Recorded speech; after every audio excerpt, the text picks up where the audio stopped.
Good morning, good afternoon, and good evening, and welcome to the third Q&A for the series Record, Mix, and Release here on Creative Source.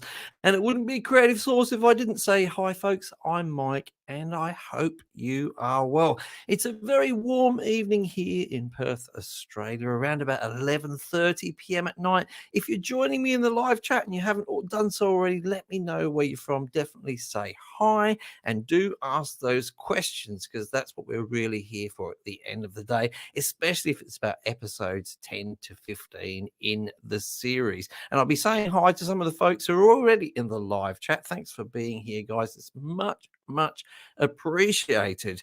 But before we get into that, I have a few thanks to say to people. So I'm going to start off by saying a big, massive thank you to some of the people who have donated to me by PayPal since the last Q&A, which was sort of about 10 days or so ago.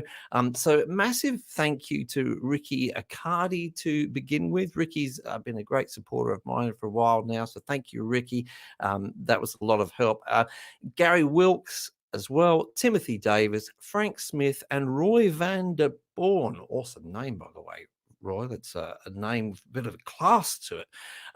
These are really helpful. And what some of those contributions are going towards at the moment are buying some hardware, which I'll be able to review for you guys. And that means you know that you can get a really good opinion from me about some of the hardware I will be reviewing. Now, I'd also like to say a massive, massive thank you to a few people who have been helping me out in testing the new forums that I have on my website. If you go to creativesource.net, you can see my forums there. We just launched this week with the release of a new Ample Sound guitar. You may have seen the video for Hellraiser. Also got a giveaway for that as well, by the way. And I digress away from the forums, but just to mention that the giveaway is 3 full licenses of your choice from the Ample Sound range, excluding one. I think it's called the China Peeper. I can't remember the exact name of it. But you can choose from any of their acoustic guitars, electric guitars, basses, and things like that. If you are winning, you've just got to head over to the forums, answer the forum topic, which is about that there, and tell me which is your favorite Ample Sound plugin, and you have a chance to be in the draw, which will be drawn in a couple of weeks or so. And I must mention that it's not the only giveaway that I'm doing this month. Stay tuned for another giveaway. In fact, it's going to be my first hardware giveaway this month, something to look out for there. But I must say, going back to the forums, a big thank you to Mark Reed, Joe Grint, Jimmy C, Bobby McKinnon, can't quite say his name, obviously, a bit dyslexic when it comes to reading, David Nazem, Jacques Boulot, and Helen Rosny Lowry, and of course, Jade Starr as well. Thanks to all of you. It's been awesome to have you helping me out. And they definitely helped me spot some bugs which were there, which I wouldn't have found myself. So that's awesome. And sort of lastly, before I launch into talking about some of the episodes that we've done recently in the series, I just want to say a massive thank you to all of you. My goodness, I'm a little overwhelmed, to be honest with you, reading through the comments that I have about the series. Lots of you seem to have really got something from it, and yeah, look, it's just moving at times, to be quite honest with you, to read positive after positive comment. I'm extremely grateful for it. I don't take it for granted, but it's nice to know that I did put some effort in and it has been useful to you guys. That encourages me to only continue to try and make great content for you guys. But, you know, it can't be done really without having an awesome audience. And I do believe I've got the best subscribers on YouTube. I'll say it again and again and again. You guys are just so positive and awesome. And I hope to see you all in the forums, because that's where I want to send that great energy. Now, I'm going to say hello to a few people here in the comments on the live show here. So I'm going to start off by saying hello to MC Capable. Mate, you have been one of my longest serving subscribers, followers. You're always there in the comments saying hi. Always puts a smile on my face with every video when I see you there. Nice to see you here in the live chat.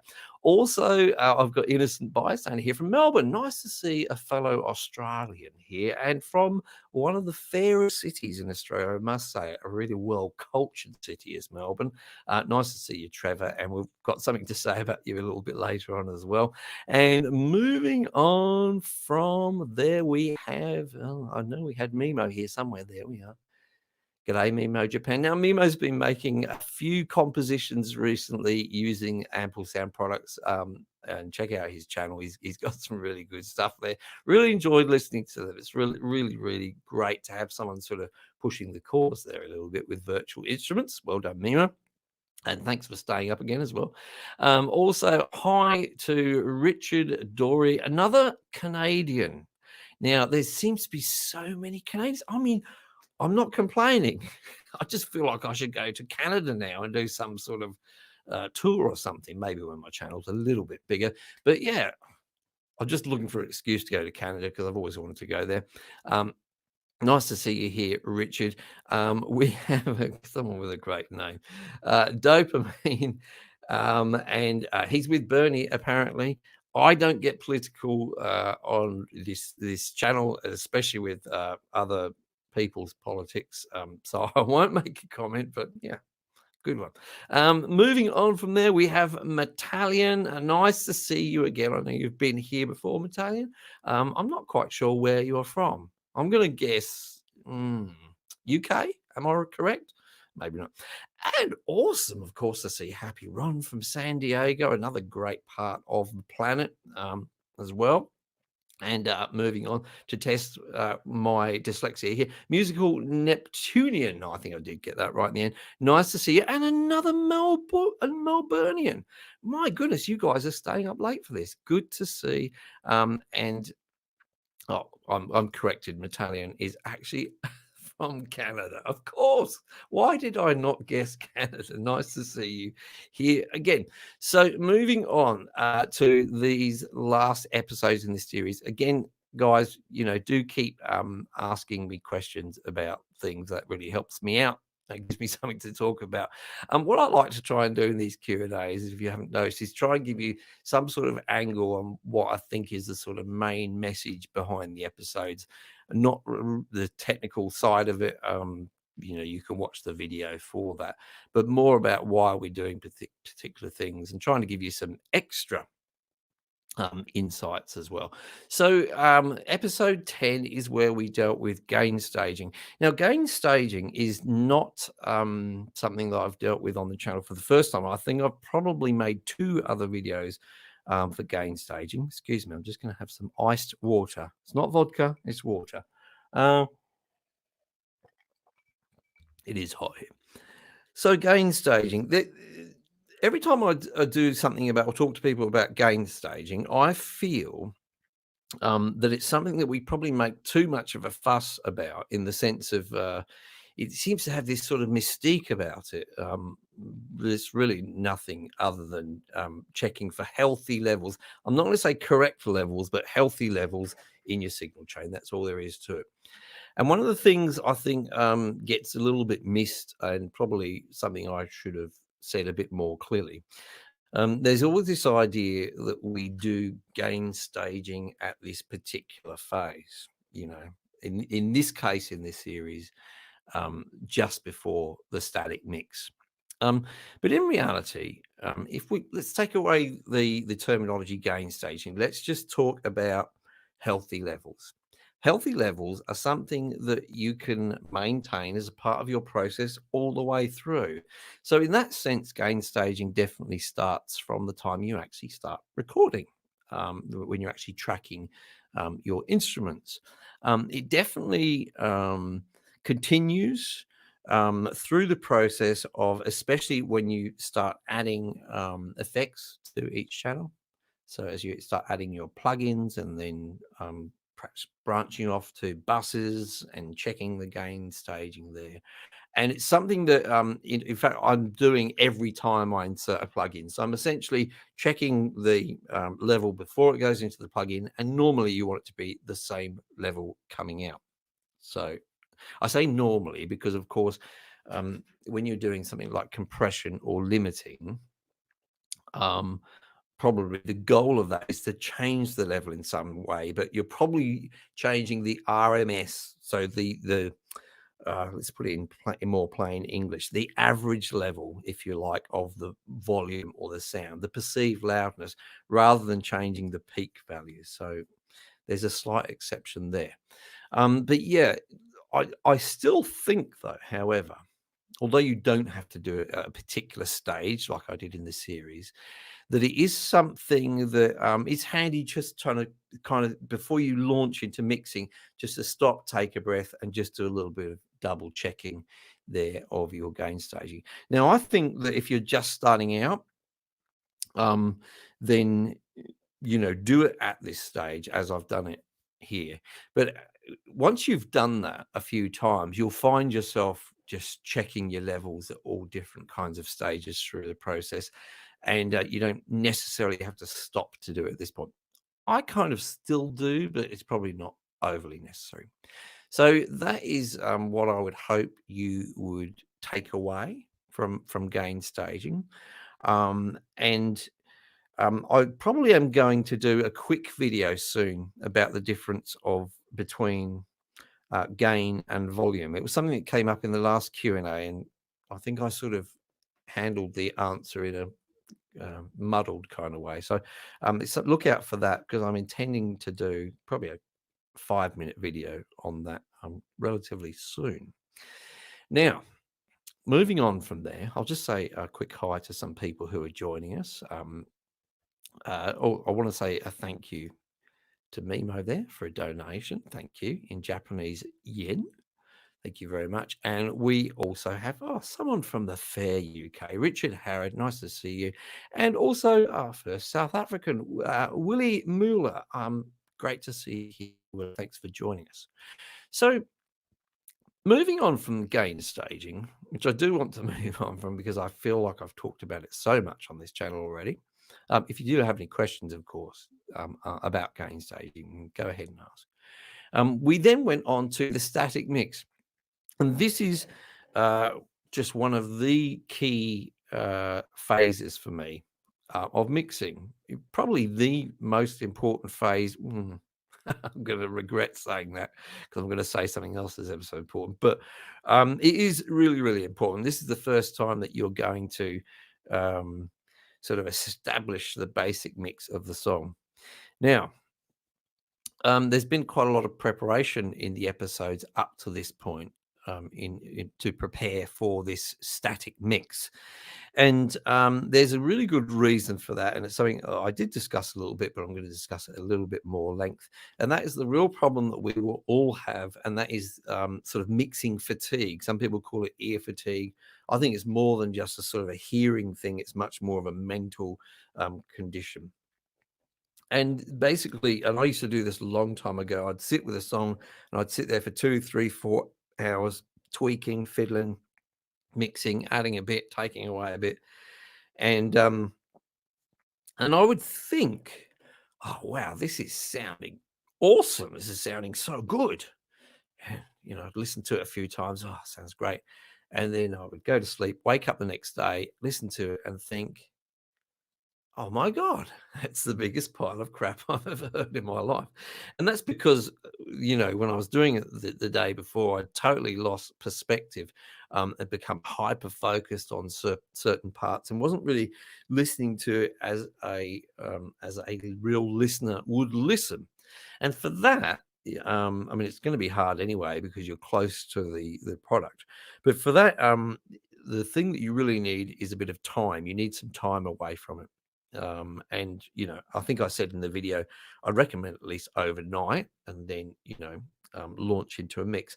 And it's one of the reasons why my particular approach is to try and mix as quickly as possible. I like to aim for something like probably 20 to 30 minutes to do my static mix. And now I've talked about this before and I don't mind saying it again.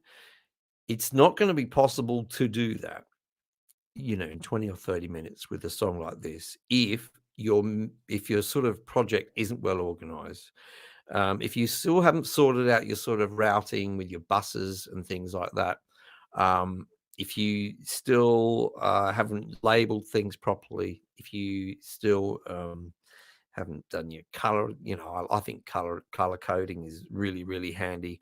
And you'll notice that one of the things that I did with the song was I tried to get everything routed through to buses, so that I was just dealing with a handful of faders rather than dealing with sort of 35, 40 plus faders. That gets kind of messy.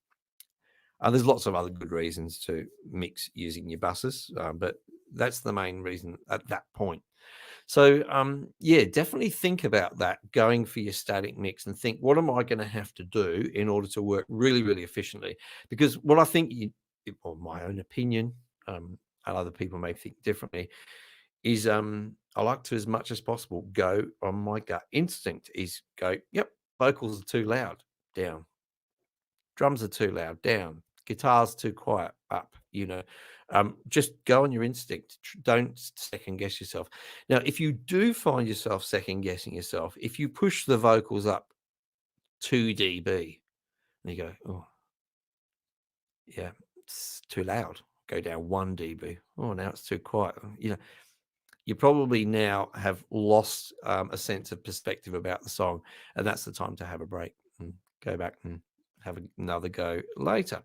And just going through some of the comments here, I just noticed from Mimo here talking about this. I more than once did regret to put some stuff online without resting it. Yes. Oh, I've been there with some of my videos, in fact, Mimo. what was I thinking? Yes. It's a good way of learning those kinds of mistakes. It kind of really drives the lesson home to you. So, yeah, good one. And Willie's saying, with drums during gauge staging, you split the drums into separate channels. I use Simultac and check. I can't find a setting to split the separate drums into separate. Okay, I'm not that familiar with Simultac. In fact, Willie, but I'll sort of try and take a look around and have a hunt around for you and see what I can find on that. I have occasionally had drum plugins, which I haven't had found the ability to split drums. So, it really depends on the situation. If you have to use the mixer from within the plugin, then so be it. It would be possible, if your computer can handle it, to have several instances of the plugin, and if you're only using 4, 5, 6 drums, then you could have one MIDI track map to several different drum instances. That's probably a bit overkill, to be honest with you. I'd probably favor using the internal mixer if I was pushed into that situation. But you can really come unstuck if that particular drum plugin, as I say, I'm not overly familiar with Simultac. But if you don't really have sort of if you want to say, compress one drum in a particular way and not the others, then, that could probably be a problem. So, yeah, you may not be aware, but I've done some videos about drum maps in Cakewalk, and lots of different DAWs have equivalents to drum maps. And one of the ideas behind drum maps is you can write those drums on one track, but you can actually have them triggering different virtual instruments. So you could push, if you really need to, have a few different instances of Simultac. So I hope that helps a little bit. But yeah, it depends on which way you'd want to go there. So moving on from there, thanks for that question, by the way, Willie. Moving on from there, I then was this big episode, wasn't there? I had my first 1-hour episode on the channel ever about mixing in detail. And, they say you shouldn't make 1-hour videos for YouTube. And honestly, that video probably deserved to be in 3 separate parts, but I felt like the series itself was probably dragging on a little bit. You really would have sort of hopefully seen some sort of patterns in there. You'll notice, for example, I use the high pass filters a lot. Probably if I am focusing on a channel at all, I probably a little bit by default chuck in a high pass filter. And I was chatting with someone about this the other day. Often you will not really hear a difference on that particular channel. But I sort of feel after a while that if I'm using it on a lot of the instruments, that there is a sort of overall gain with the mix.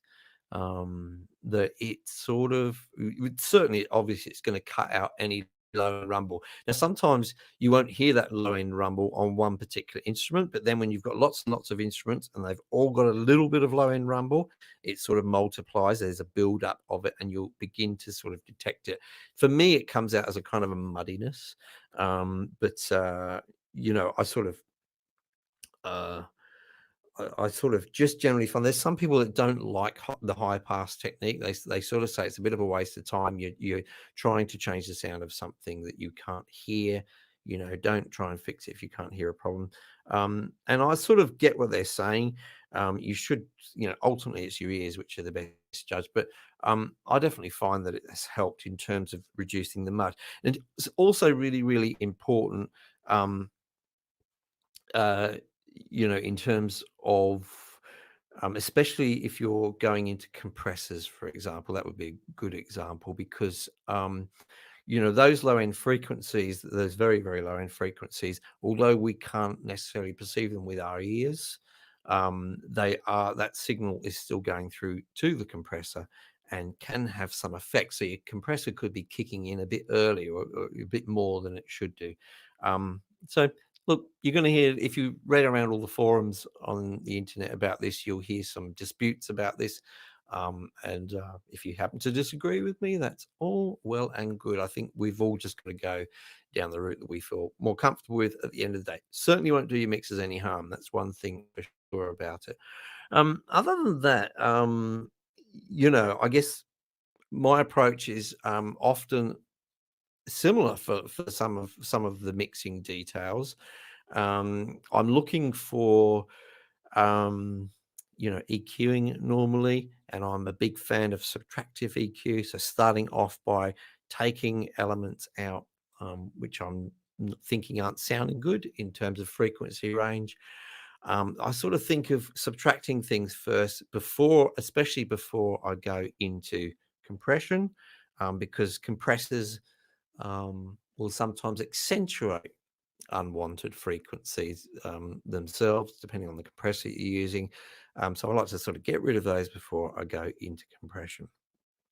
And from there on, I'm always thinking about the different ways that I want to have this instrument feel in terms of, often in terms of saturation, warmth, which frequencies I want to boost, and then how I want them to sit in the mix in terms of delay and reverb and that kind of thing. So that's more about getting rid of that. Sounds silly to say, but getting rid of that perfect studio sound and trying to add a little bit of life to it, because we kind of go through this weird process with recording where we try and get everything really perfect and then we try and mess it up. I don't know. I do anyway. It sounds a little bit crazy now I verbalize it. But yeah, so there's a lot of messing things up or trying to make them sound like they weren't recorded in a studio going on. But anyway, so that's often my approach. And one thing that I did think after this, and you can let me know in the comments, I realized how much I make use of buses in different ways. You'll see me using a bus for, say, parallel compression. You'll see me using a separate bus, perhaps for delay and reverb. And I guess a lot of people, when they start out, and I know that when I started out, I just, tended to chuck plugins in line in the actual just effects channels. And so one thing it's taught me after watching it the other day is that I probably need to make a video about buses and the different ways that we use buses, and the significance of branching off to a bus or going to a bus from the bottom of the channel, and the sort of real world scenarios for that. So something I'll be definitely looking at very, very soon. Right, I'm just going to have a quick look at some questions here. Just a quick hi to Bruno. Good to see you here, man. And then Michael, is this Neumann? Like the microphone, Michael Neumann. Am I saying that correctly? How do you force yourself to work when you're very talented, but even more lazy? That's a great question. I wouldn't know because I'm not very talented. And look, I'm not trying to be falsely modest here. I really am not very talented. If you could see my school reports from music, I didn't do very well at all. Not that that means too much, but I was very enthusiastic, but not very talented. I just worked really, really hard. And but even more lazy. I do get lazy once in a while. For me, being lazy is kicking back and playing some computer games, and that's how I kind of disconnect. I don't know if it's laziness or just needing to take a break. I definitely think that a big part of music is being away from music sometimes. So yeah, don't be too hard on yourself if you're feeling like you just need a break from music. Newman, thank you for correcting me, Michael. Yeah, so I don't know how to answer that question really, but it's interesting. Look, everything I do really happens from hard work, including making videos for YouTube. So a friend of Susie's, my partner, was saying the other day, she was watching one of my videos and she was saying, "Oh, he's very professional, isn't he?" And Susie was laughing. She's like, those little intros I do, I sometimes do 20 or 25 takes just to say, "Hi, folks, I'm Mike, and I hope you're well." You would be surprised how much I mess it up. So definitely not talented, just I am quite hardworking, I've got to say. But anyway, moving on from that particular question, I can see a few people asking. Uh, yes, I agree with you here, Happy Ron. Long videos are fine if you have something to say. Exactly. If you can keep it a little bit, keep things relevant all the way through, then, they don't feel as long, do they? That's certainly true anyway. And someone was asking me here, what are your thoughts on top-down mixing? Um, roughing the overall sound first, then focusing on the small details.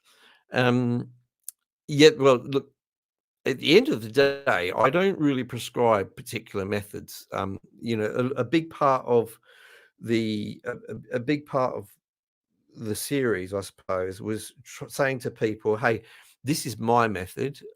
This gives you an insight into how I record, mix, and release songs, but it doesn't have to be your method at all, Bruno." But what do I think of it? I think it's a great approach. I think that I like to always try and go back to how are people who know nothing about this going to listen to music, and they just listen to it in very simple ways. A lot of people, for some people, for example, all they listen to is the lyrics and the melody. Other people just really tend to get into the beat or the rhythm. But I've really not heard many non-musicians, non-audio producers, say, "Oh, great song, but the snare's a little loud." I don't think I've ever heard anyone say that. So I actually think that sort of idea of getting a sort of that overall thing right, because people will comment. I've been at gigs, where people have commented on sound, especially, where they say, "Oh, good band, but couldn't hear the vocals," and that's often something that happens at live gigs. So people will hear things if they're really, really bad, out of place. But getting that rough mix is not about making things perfect, right? It's about getting that ballpark so nothing stands out as really, really bad. It's just getting that balance. And as I said earlier, I think if you've been listening to music for a fair while, you've probably got a rough idea of how things should sound. And then going through to the details. Now, if we were to look at it in reverse, if someone said to me, "What do you think about, you know, going through every individual channel, chucking plugins, making it sound perfect, and then doing a mix afterwards?" I would say, no, I wouldn't think that's a good way to go ever. I don't think it ever has been, because it's really important to be listening to everything in the context of everything else and listening to it as a whole. There's a lot of people say, and I tend to agree, although I'm a bit guilty of it sometimes, is, don't solo too much. Don't listen to things in isolation too much. So especially if you're doing things like compressing, you definitely want to have all of your tracks, all of your faders up when you're doing things like that. Moving on from there, thanks for that question, Bruno. It's a really interesting question. Moving on from there, we'll look at the next episode, which was about automation. Now, I said earlier, didn't I, that the static mix was really the most important phase. Now I'm going to say automation is the most important. It's not.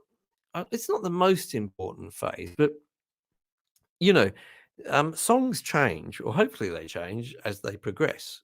We don't really want them to be moving along in a flat line. And you'll have noticed that I would have encouraged you in the video, hopefully you got this, that when you go for your static mix, is you want to be focusing on a part of the song where you've got most of, if not all of your instruments there, so that you can get that overall balance. But if you've got that balance for the chorus, for example, as I did, that may not be the right balance for one of the earlier verses or the middle eight or what have you. So that's where automation comes in. If you just do your a static mix and you get it right for one part of the song, then you'll generally find that when you do have fresh ears, and perhaps after you've released the song, you'll go, oh, well, the chorus sounded great, but God, those vocals were way too loud in the verses. Yeah, so that's the first reason why automation is really, really important. So that that idea of getting a good balance, you can now get that in all parts of the song, and it's going to be changing. You're also going to have different needs. So that's something which is really, really important about automation. Now, the other thing that's really important about automation is to create interest, even in subtle ways. Hopefully, we're looking for music to give the listener something new and surprising. And sometimes, like I say, that can be subtle sometimes. Sometimes it may just be that there's just been a change in the overall balance for a different part of the song. So, that's another reason why automation is very, very important indeed. And you will notice I also covered it a little bit later on in the mastering, but at this stage, interesting. And I thought it was just interesting, this particular song. There is this middle part which Susie sings, and to sort of demonstrate to you there that automation isn't just for the obvious things like faders and for panning, which is certainly where we perhaps do most of it, but also you can be automating. You're going to be automating things like effects as well. That was a particularly extreme example, I suppose, where I made it quite a big difference in that middle part to the amount of reverb. I'm just pronouncing it correctly, guys. That Susie had on her voice.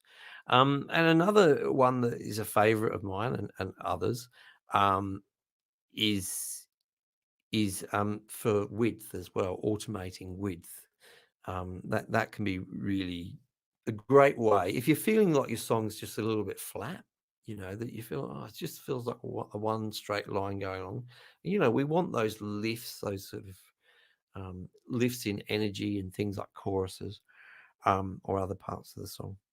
One of the ways you can do that, apart from actually using volume, is to use width to make things wider there. So I've taken a slightly different approach in the song, in that I've actually created width with the arrangement. So this is not unusual, but it's one of the things I've done is that is to actually have two extra guitars in the chorus which are not there in the verse at all, for example. So that's automation, and a really important thing. And I'm going to move on now to episode 14, which was a really, really important, quick episode about mastering and exporting. And before I do that, I'm just going to very quickly look through the comments we have in the live chat. It's great to see so many of you in the live chat here. So there's a few of you who haven't said hi, but if you want to just sit there and stalk, that's okay. Nice to see Ben in here. G'day, Ben. Also, Pool Tab Music we have there from Mexico. Awesome. I don't think we've had many people from Mexico before. And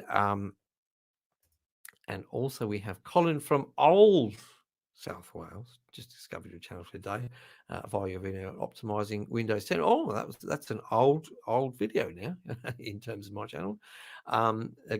Great to see you here, Colin. Thanks for joining the gang. And yeah, love South Wales. Few members of my family came from South Wales a couple of generations ago.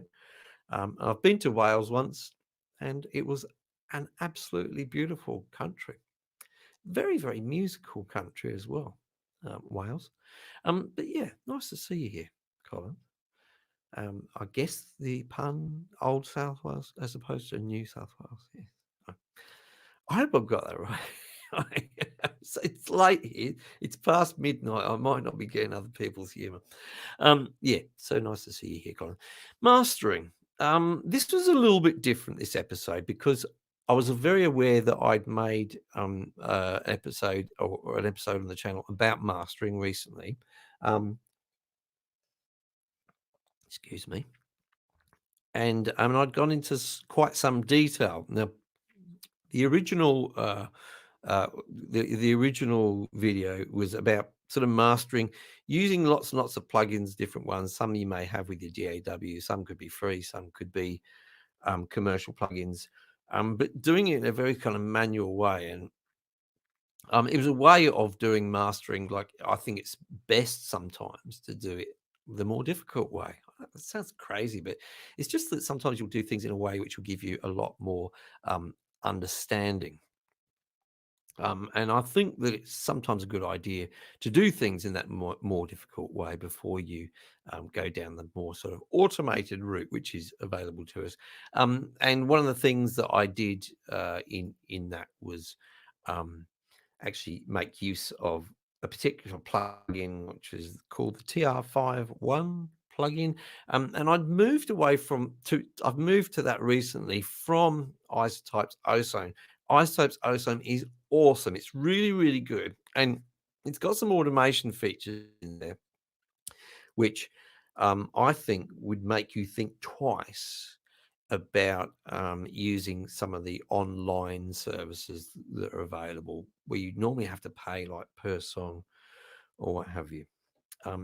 Yeah, I think iZotope's Ozone sort of basic automation, and it gives you just a really good starting point.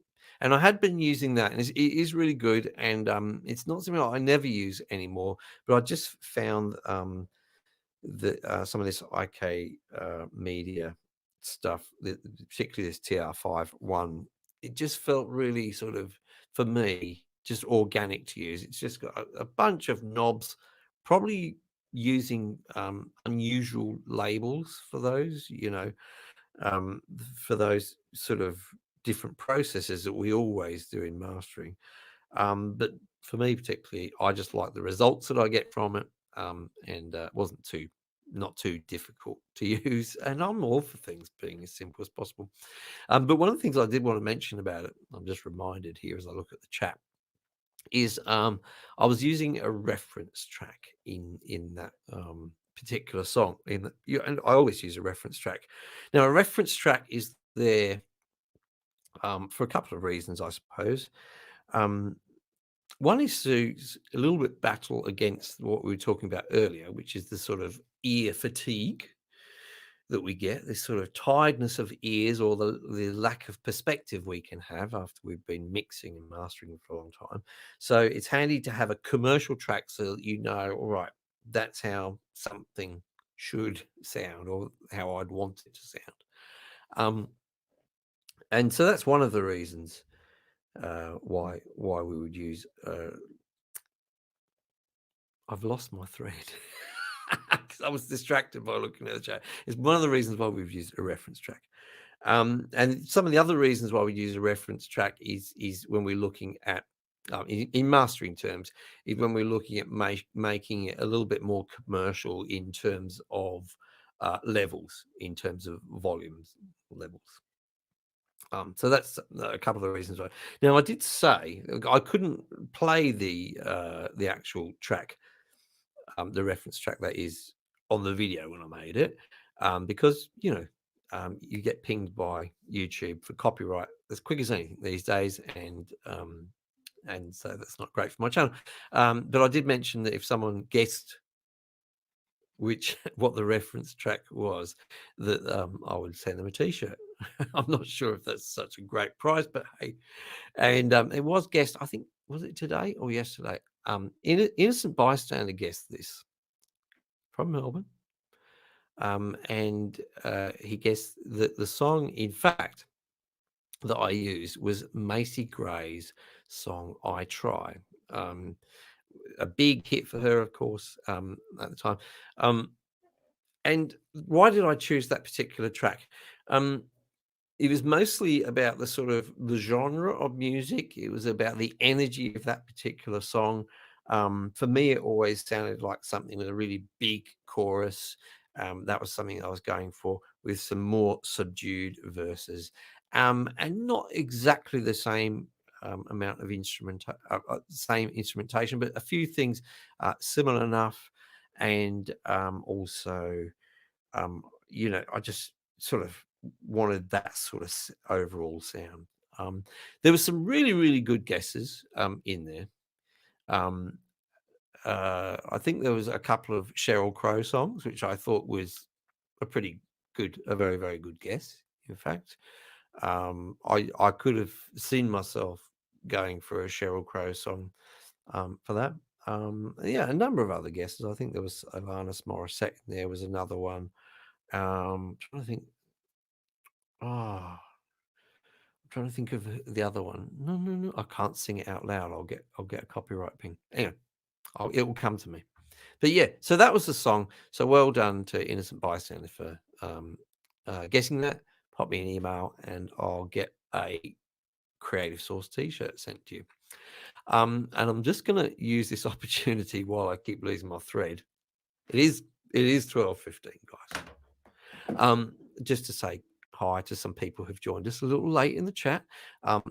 And we have Jade here. Someone else from Melbourne. There's a few Melburnians. I don't know. Maybe they can't sleep in Melbourne tonight. I don't know what the weather is like over there. It's hot here in Perth. One moment, I've just dropped something. It's hot here in Perth, but I'm sure it's probably like winter in Melbourne. Every time I go there, it changes on a dime.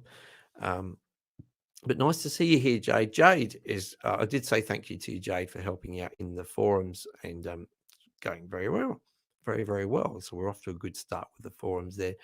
We've also got Ronald Young here. Nice to see you from the USA. So nice to see someone else from America.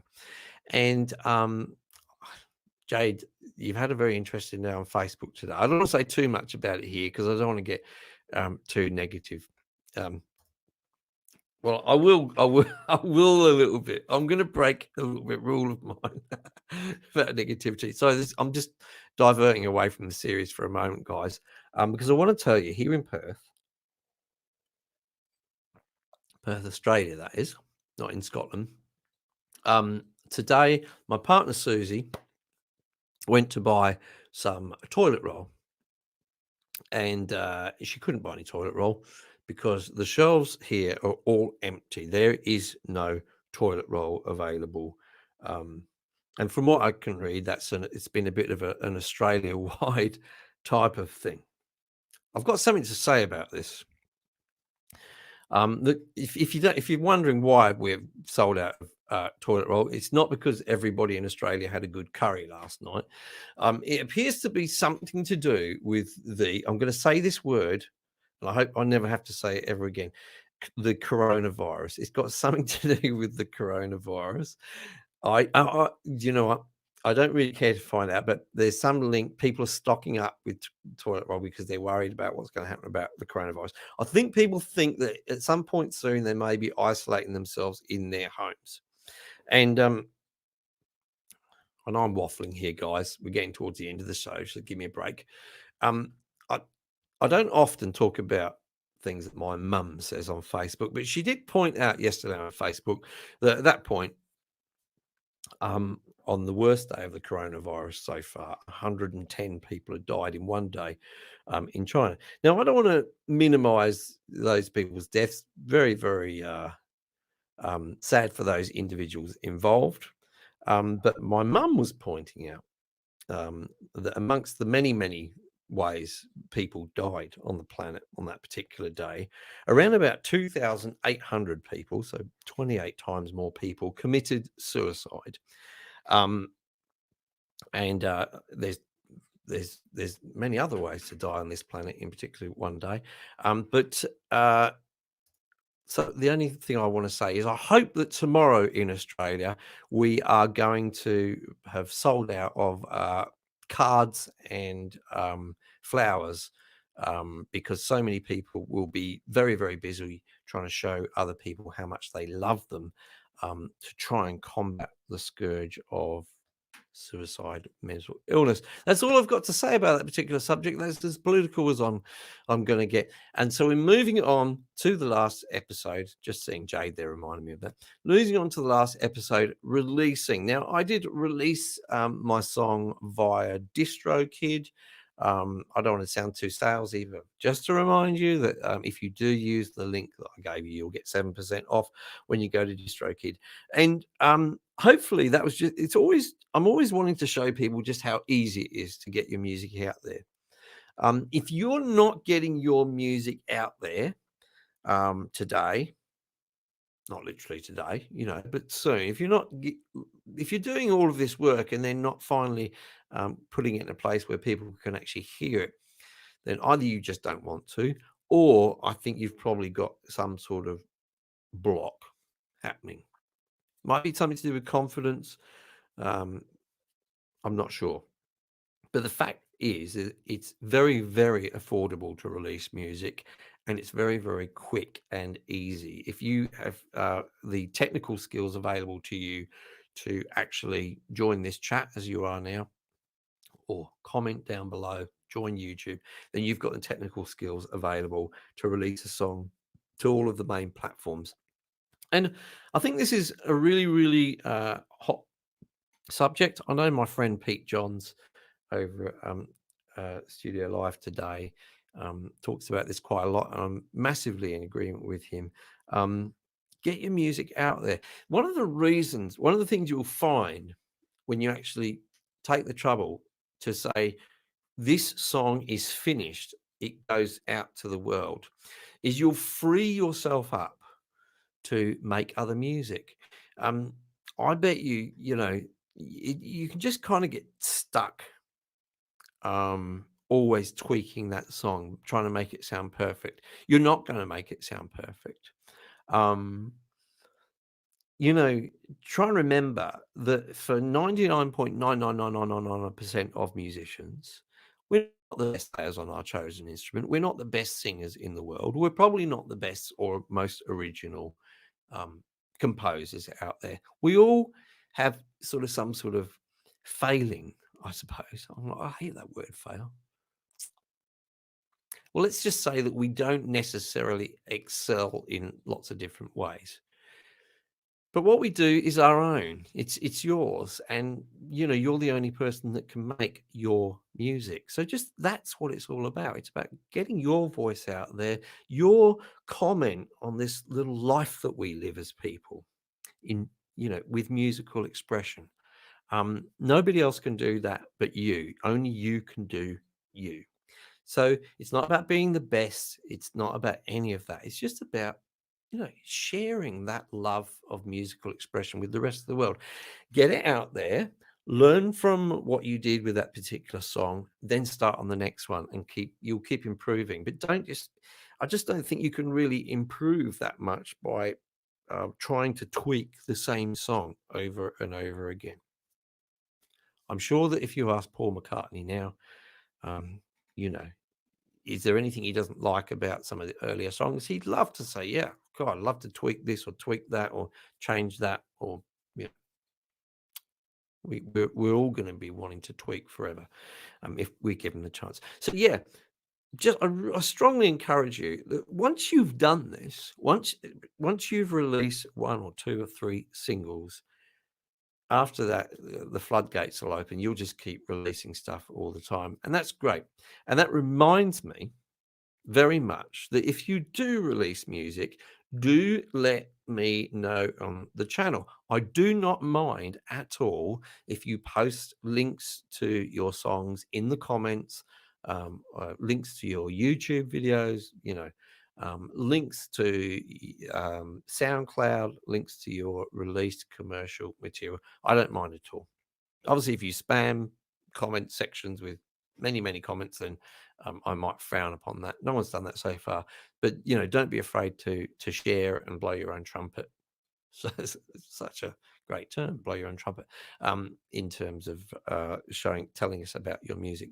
So that's what episode 15 was really about. It's about saying to you guys, no more excuses. Get your music out there to the world, even if it's just one song. Stake your claim. Anyway, this is bringing me very, very, very close to the end of this particular show. It's been great. I'm really, really thankful that you guys have been here. A quick hello to Taffman Goyo from the UK, Mike, and thanks for all your energy, enthusiasm, and expertise. Thank you so much. I very much appreciate that. Somebody said, I'll tell you what gives Susie a laugh.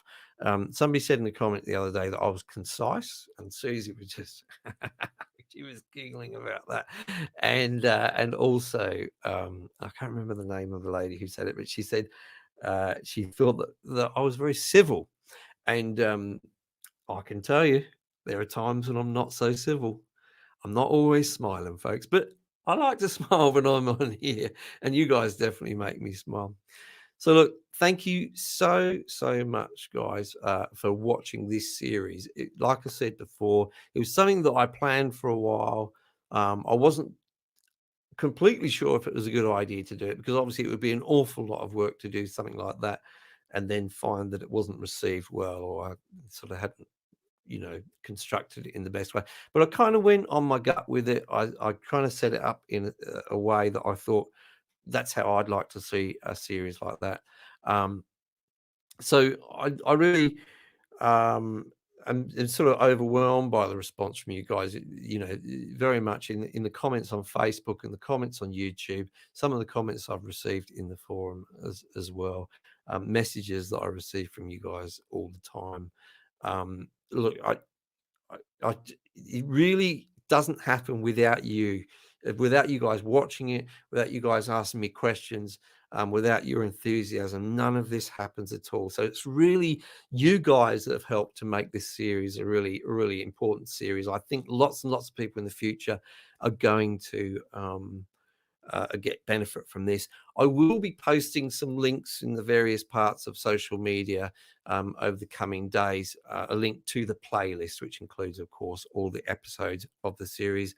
And you can just help me out when you see those by sharing them with your music friends and in different places around the internet where you take part in discussions about audio production.